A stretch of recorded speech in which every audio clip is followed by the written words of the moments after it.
Sister brother, அழுகைக்கு சும்மா கிடையாது. அழுகை என்பது அவ்வளவு பலன் இருக்குது அழுகையில், அவ்வளவு வல்லமை இருக்குது அழுகையில். சாத்தான வீழ்த்த இயேசுவின் ரத்தம், இயேசுவின் நாமம், பரிசுத்த ஆவியானுடைய அபிஷேகம், கர்த்தருடைய வசனம், துதி, இதெல்லாம் நமக்கு வல்லமையான ஆயுதங்களா இருந்தாலும் நமது வாழ்க்கையில பிசாசு போட்டிருக்கிற சிறையிருப்பை உடைக்க கண்ணீர் ஒரு பெரிய வல்லமையான ஆயுதமாய் கர்த்தர் நமக்கு கொடுத்திருக்கிறார். சொல்ற, நீ கண்ணீர் சிந்தி ஜெபம் பண்ணிப்பார், ஆண்டவருடைய சமூகத்துல அடைப்பட்டிருக்கிற அவ்வளவு கதவுகளும் திறந்து நீ ஆசீர்வாதத்துக்குள்ள கடந்து போயிடுவாய். சில பேரால கண்ணீர் சிந்தி ஜெபிக்க முடியல. ஏன்? உன் இருதயம் உடையல, இன்னும் உன் இருதயம் இன்னும் நொறுங்கல. உடைந்த இருதயம் உனக்கு வரல, நொறுங்கின ஆவி உனக்கு இல்ல.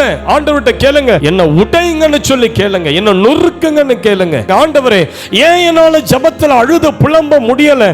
ஐயோ, அந்த நொறுங்கின ஆவி எனக்கு எங்கே?